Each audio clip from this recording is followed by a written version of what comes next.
Hoje o nosso momento de vida no campo é diferente um pouco. Nós fizemos aqui um mimo e vamos levar para o vizinho. Tem o nosso ali, que nós já tomamos Aqui, o nosso amor, café da manhã. Deixa eu mostrar direitinho, olha só. Bolo de cacau com banana, olha que delícia. Esse bolo aqui, então a gente vai levar para Renata, para os nossos vizinhos, a Renata e o Wellington, né? Isso Esse mesmo. que nós vamos comer, né? E nós vamos de quê? Vamos de carro ou vamos de barco? Eu acho que dá pra gente ir de barco, né? Porque tá bem cheio o lago, a gente já vai de barco. E na volta a gente pode até voltar pra pescar. Você acha que a gente faz? Pegar um peixinho pra gente almoçar, né? Acho que vai dar certo. Então vamos lá. Vamos lá.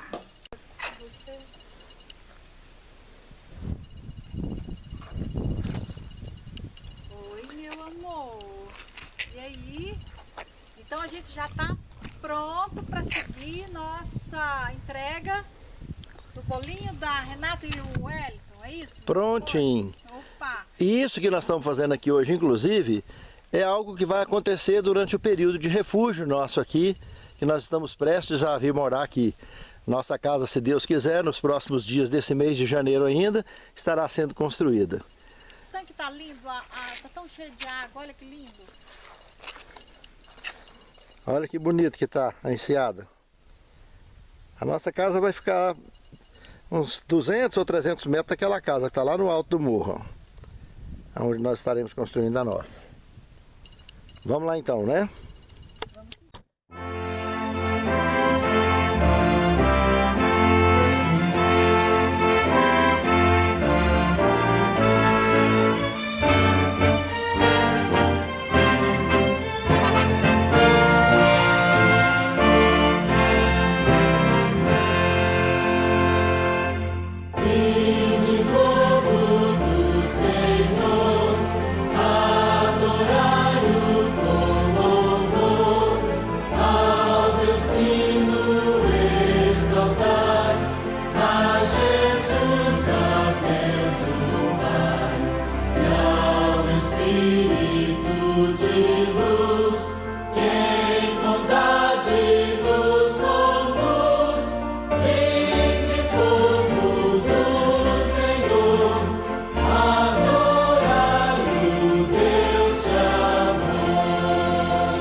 Chegamos aqui na área do vizinho.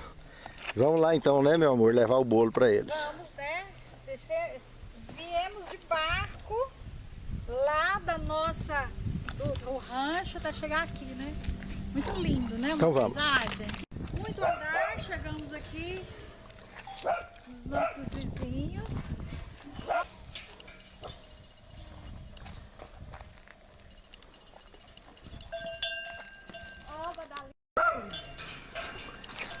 Tá parecendo um galo índio, é galo índio, amor? Isso aí é. E aí tem a recepção, que são os cachorrinhos da Renata. Olha o tanto de cachorrinho que ela tem. Ali para tratar dos Olha passarinhos. os cachorrinhos. A plantinha aqui, ó, é uma planta para abelha, não tem igual. Ela se chama amor agarradinho. Bem interessante, né? Ó de casa! E aí, tudo bom, Elton? Beleza. Uai, a gente trouxe pra vocês. E aí, meu Manuel, tá bom? Rafael, Cadê a Renata? a Renata tá lá embaixo, viu? Tá? Tá ali lavando. Ah, então eu vou lá. Vai lá, ela tá lá. Olha, eu trouxe pra vocês, ó. Bolo de cacau com banana. Obrigado. Você gosta, não gosta? Gosta. Já comeu outras vezes, né? Beleza, então, meu querido? Então tá. Não dá não, ué. Já sim, tá linda. Vem, pra vir. Minha querida, acabei de chegar. Por que você Já não fui lá no trouxe nem um Ed. boné pra mim? Que boné. Você tá linda. Bom dia. Bom dia, tudo bem, Renata? Tudo bem? Aí, trouxemos um mimo pra vocês. Renata, essa aqui, gente, é a minha vizinha querida do meu coração, tá? A gente aprontou um bolinho e trouxe pra ela. Tira aí pra ela ver. Ah, Aí. Tá. Obrigado. Você já comeu dele aqui, né? Já. É bom. então tá, minha querida. Bom dia pra você não te atrapalhar aí nas suas atividades, viu? Bom dia. Obrigado, vocês.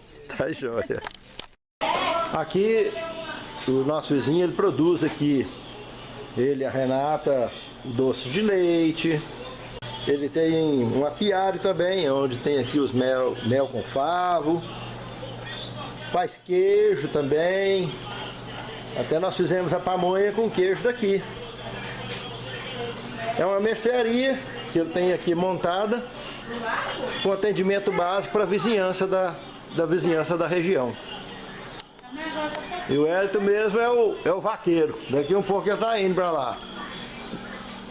Sentar debaixo das vacas. Tá certo, Manuel?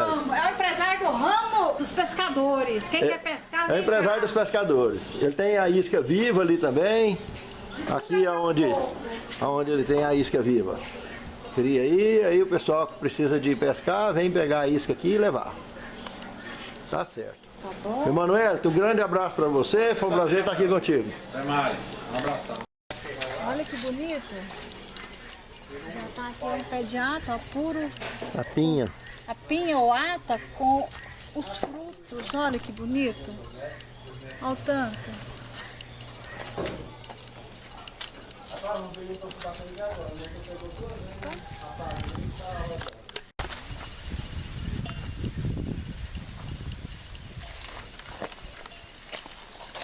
Um pé de quiabo.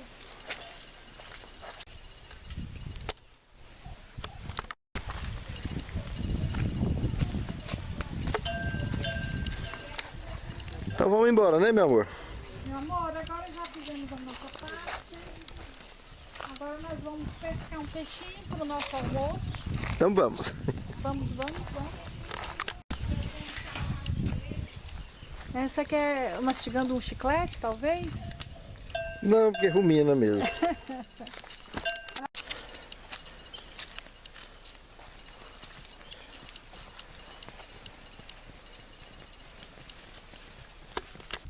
Aí, meu amor, nós chegamos aqui na nossa enseada de volta, vamos pegar nosso peixinho para fazer nosso almoço, não é isso? É mesmo, é amor. Tá muito lindo Olha que aqui. bonito que tá isso aqui, ó, a estrada aí, ó, que beleza.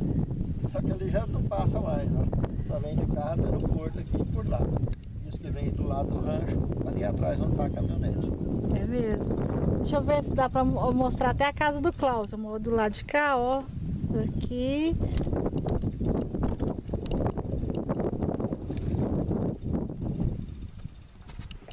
amor, igual você tava falando, né? A gente tá aqui pra pegar nosso peixinho do almoço.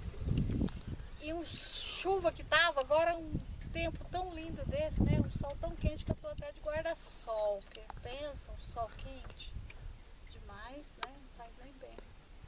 Tá lindo, né?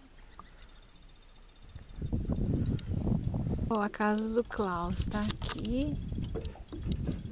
Certo.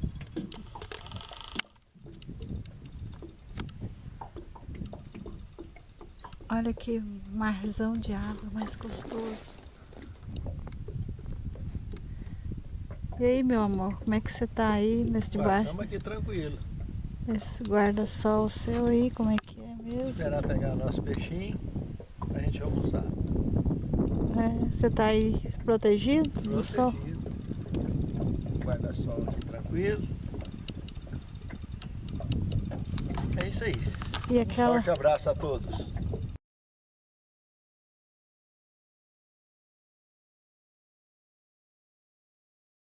Olá, meus irmãos, minhas irmãs, tudo bem com vocês? É uma grande alegria para mim revê-los através de mais um estudo da Palavra de Deus. Principalmente olhando para essa paisagem linda aqui na enseada do nosso refúgio, o Vitrine do Lago, aonde eu convido vocês todos a virem aqui conhecer, agendar um horário comigo, vir conhecer esse lugar aqui tão bonito, aonde podemos juntos aguardar a volta do Senhor aqui, nesse paraíso a céu aberto, cercado de fazendas. E é um grande prazer para mim recebê-los aqui e muito mais então de tê-los aqui como meus vizinhos. Eu gostaria, antes de iniciarmos essas considerações, de convidá-los para uma palavra de oração. Santo Deus, muito obrigado, Senhor, por mais um raiar em nossos dias, de nossas vidas, e muito obrigado especialmente por poder estudar a Tua Palavra. Dai-nos, Senhor, a Tua bênção, dirija-nos, para que ao estudarmos a Tua Palavra possamos compreendê-la, termos condições de vivenciá-la, praticando e poder ensinar àqueles que nos cercam. É o que te pedimos, é o que te agradecemos, com o perdão de nossos pecados, em nome de Jesus. Amém, Senhor. Jesus, nosso fiel irmão. Hebreus capítulo 2, verso 14, observe o que diz aqui.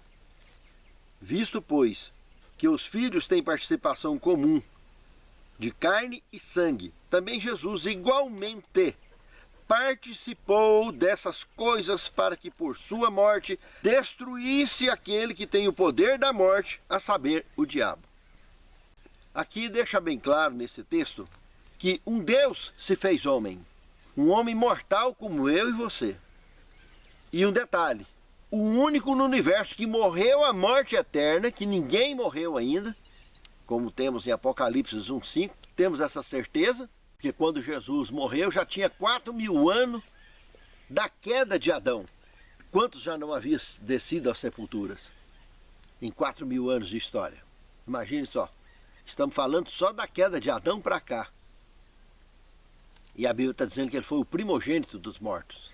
Então ele morreu uma morte única que, se morresse, com pecado jamais ressuscitaria. E a prova é que ele ressuscitou, que ele não tinha pecado. Aí já nesse conteúdo já resolve tudo, já esclarece tudo. Veremos durante o decorrer do tema que ele foi tentado em tudo e não pecou em nada.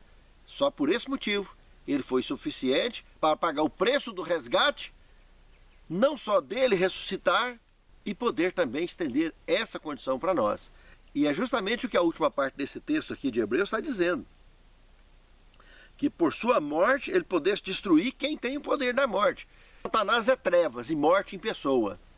Todos que se alinham com ele estão indo para o mesmo caminho. Por isso que o conteúdo da tradução nos aponta para isso, dizendo que ele tem o poder da morte. Não que ele tenha condição de dar vida ou morte para qualquer pessoa. Isso só Deus tem. Mas aqui, como a Bíblia não foi escrita na nossa língua, a forma que está traduzido, fica um pouco confuso esse entendimento. Mas dentro do contexto, entendemos claramente que, de fato, o diabo não tem poder de nada diante de Deus. Quem está com Deus está acima de tudo e todos. Andando com humildade, com sinceridade e cumprindo com a missão que o Senhor tem confiado a cada um.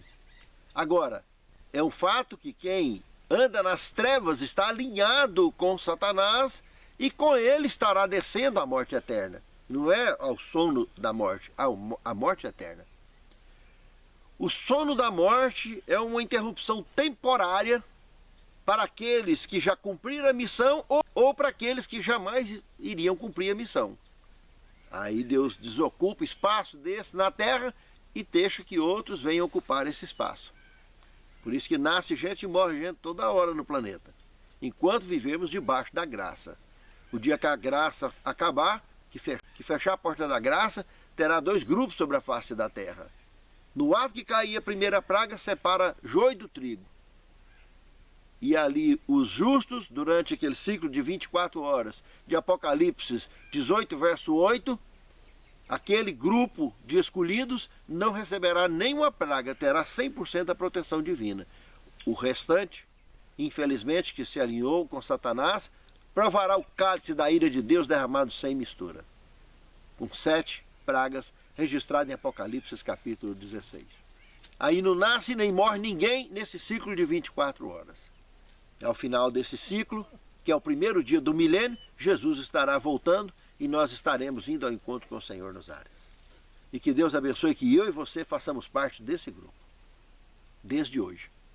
Aqueles que realmente andam debaixo da graça, vivem debaixo da graça, cumprem a missão debaixo da graça. E o que o conteúdo aqui de Hebreus está dizendo é que quando Jesus morreu e ressuscitou, ele garantiu a morte eterna de Satanás e de todos os ímpios. E é o que acontecerá depois que a cidade santa, após o milênio, descer para esse mundo aqui, ressuscitar todos os ímpios que morreram com a volta de Cristo e os que tinham morrido antes. E esses, após o pouco de tempo de Apocalipse, que não importa que período seja esse, o fato é que dentro do contexto, se você olhar em Apocalipse 20, de 7 a 10, nota que ele volta a enganar as nações. Ou seja, durante o milênio, esse mundo foi refeito. O príncipe das trevas providenciou que isso fosse possível, pois ele, conhecendo os escritos sagrados, sabia que ao final do milênio os ímpios seriam ressuscitados, para que ele pudesse pregar sua última mentira, que ele que teria ressuscitado os ímpios, sabendo que não foi, foi o próprio Deus. E aí vem um pouco de tempo então após o milênio, aonde os ímpios ressuscitados se preparam para atacar a cidade santa quando ela descer no Monte das Oliveiras, que é o que temos de registro na Bíblia Sagrada. Aí será o último suspiro de Satanás e de todos os ímpios. Esse é o assim que está escrito acerca desse tema. No segundo tema, o irmão como redentor. Isso é uma honra para nós, né, meus irmãos? Saber que o próprio Filho do Deus vivo é nosso irmão e é o nosso redentor. Se analisarmos Levítico capítulo 25, versículo 25 ao 27 e do verso 47 ao 49, nós podemos analisar nesse conteúdo aqui da lei de Moisés, que quando uma pessoa empobrecesse de uma hora para outra, entrasse em miséria, que tinha duas formas só, na lei de Moisés, dela se recuperar. Porque ao ela ficar devendo, alguém a escravizaria, tomaria conta de seus bens para pagar as suas dívidas.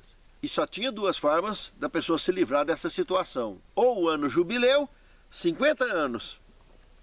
Pela lei de Moisés, tudo tinha que ser devolvido para aquela pessoa, para os sobreviventes daquela família, que estaria hipoteticamente, durante esses 50 anos, presa a essa escravidão, toda aquela descendência, até que completasse o ano jubileu.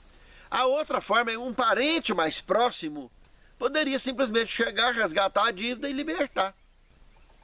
E aqui o conteúdo que entra Jesus. Ele não veio no jubileu, não. Ele veio depois de 4.000 anos que o pecado estava rolando aqui sobre o planeta, da queda de Adão e Eva para cá. Veio depois de 4.000 anos. Já passamos 2.000 anos depois que ele esteve aqui.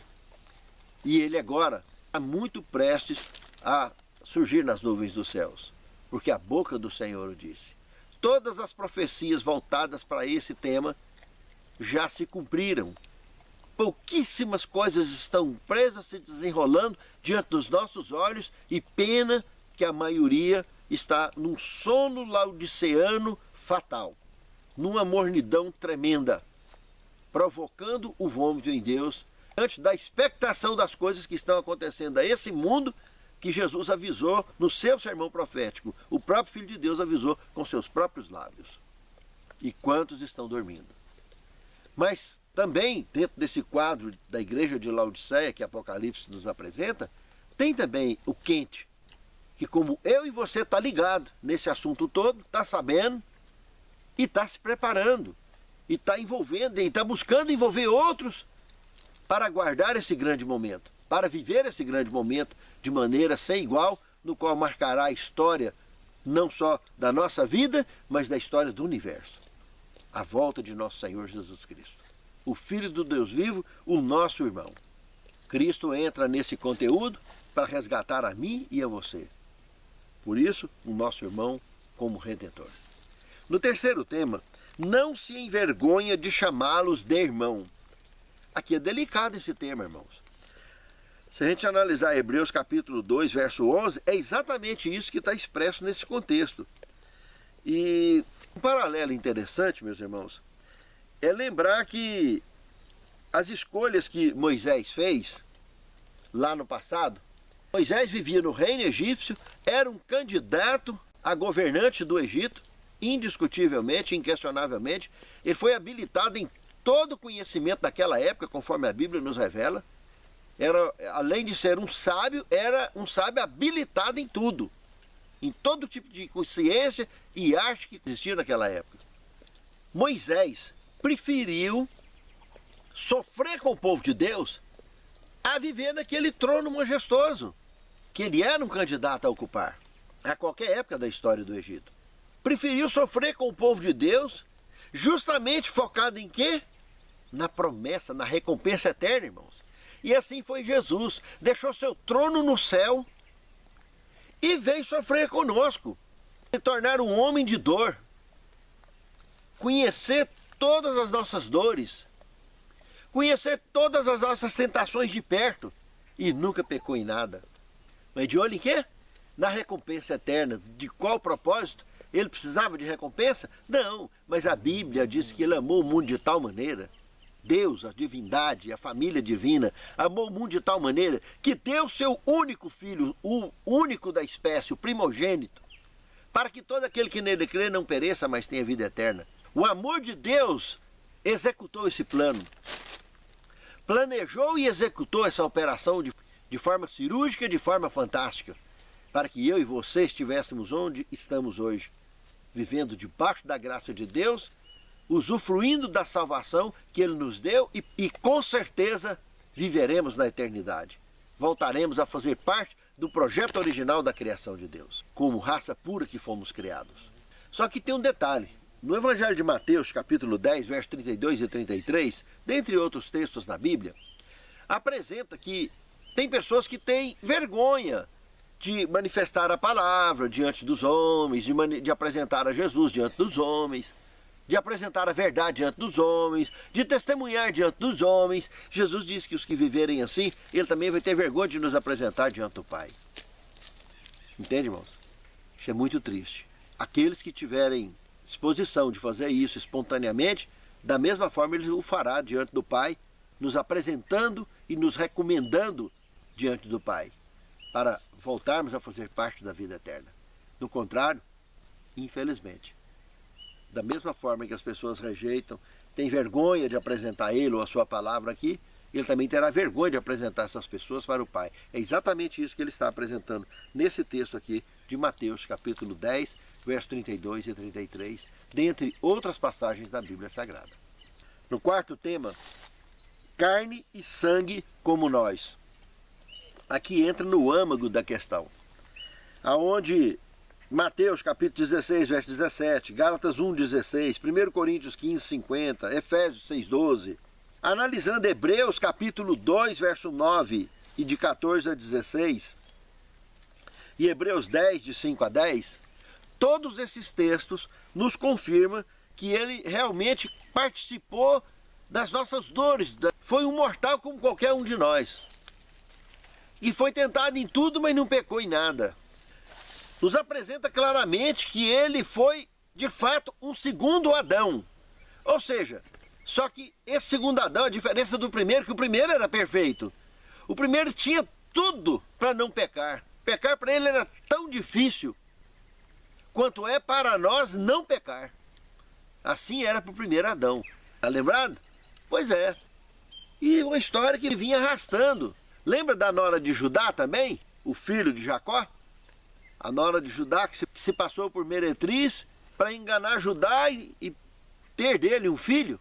Os jeitinhos que se deram e onde ele estava procurando então recurso para satisfazer as necessidades, sendo que eles já viviam no período da poligamia, podiam ter quantas mulheres eles quisessem, e agora ali estava Judá procurando meretrizes.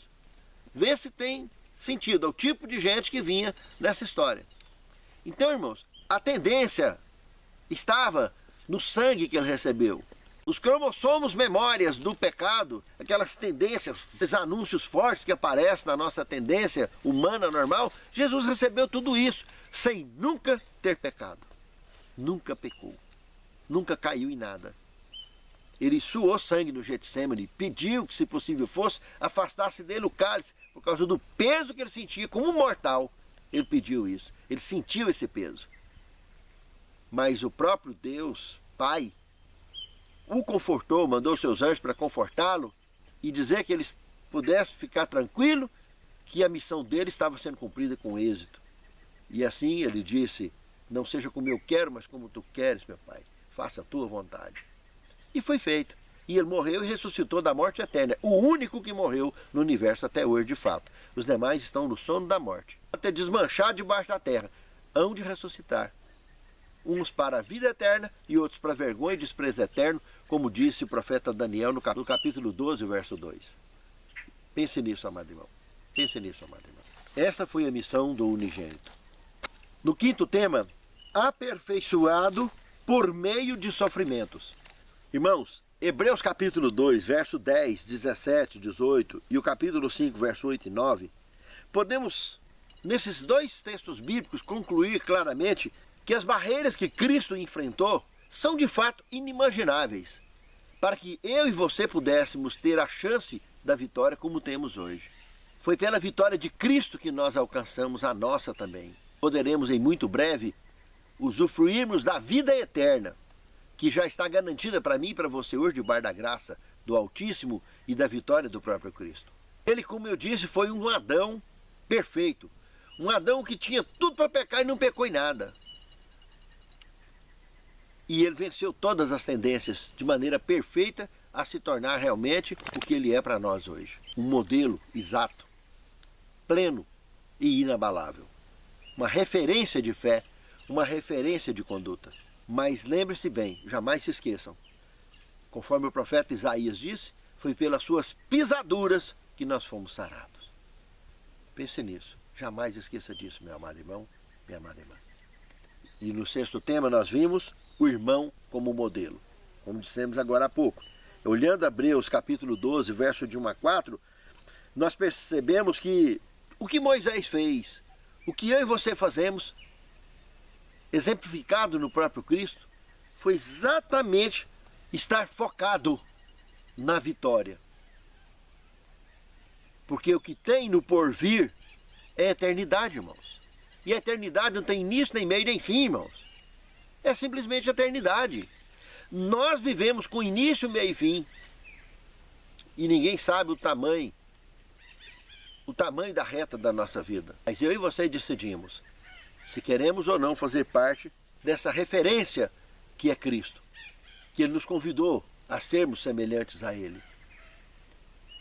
Na nossa esfera, a sermos perfeitos como é o nosso Pai que está nos céus. E essa qualificação não está na forma que eu e você vemos ou inventamos regras ou tradições para o comportamento ou modelo cristão, mas está na referência da vontade de Deus e do amor de Deus e da sabedoria divina revelada para nós através do Escrito Sagrado e através da palavra viva em nossa mente e em nossas vidas. E o que Paulo está dizendo aqui em Hebreus, no capítulo 12, verso de 1 a 4, é que é a única maneira da gente não desanimar, não tropeçar, não deitar com a carga no chão, é focados em Cristo. Focados nele, nós venceremos como ele venceu o Getsêmani e venceu o Calvário. Nós também venceremos. Ele diz que quem quiser vir após ele, deveria tomar sua cruz e seguir. Então nós temos, cada um, nosso Calvário. E Cristo ajudará cada um a carregar sua própria cruz. Cada um, meus amados irmãos, recebe o seu chamado. Jó, que era um homem como eu e você, não merecia nada que ele passou e foi chamado para viver o ministério da dor. É uma cruz super pesada, mais do que a dos homens comuns, porque também ele era um homem que não era comum. Ele foi defendido por Deus, representado pelo próprio Criador diante do universo, que ele era uma pessoa especial. Jó era um homem especial. Então, por isso, ele tinha condição de suportar o peso da missão que lhe foi proposta e venceu com grandiosidade. Foi vitorioso de forma referencial para mim e para você também, que somos pessoas, seja ou comuns ou especiais, mas temos a nossa cruz. Cada um temos a nossa cruz, temos a nossa missão. E haveremos de cumprir com êxito, porque o Senhor é conosco, assim como foi com Jó e assim como foi com todas as pessoas, assim como foi com todos os justos na história do grande conflito entre o bem e o mal. Assim está eu e você envolvidos em toda essa questão. Pense nisso, amado irmão, pense nisso, amada irmã. Nós também venceremos. E no 7º tema, o amor de Deus garantiu a vitória de Cristo, assim como garante a minha e a sua. Queria citar um texto da Pena Inspirada, o Desejado de Todas as Nações, página 649, que diz o seguinte: em sua vida e ensinos, Jesus deu um perfeito exemplo de abnegado ministério que tem sua origem em Deus. Ele não vive para si. Criando o mundo, mantendo todas as coisas, ele está constantemente ministrando em favor e benefício de outros. Faz o seu sol nascer sobre maus e bons e vir chuvas sobre os justos e injustos, como também mencionado em Mateus 5,45. Esse ideal de ministério Deus confiou a seu Filho. A Jesus foi dado pôr-se como cabeça da humanidade para que seu exemplo pudesse ensinar o que significa servir. Esse ideal de ministério Deus confiou a seu Filho. Jesus foi dado pôr-se como cabeça da humanidade para que, por seu exemplo, pudéssemos ensinar o que significa servir.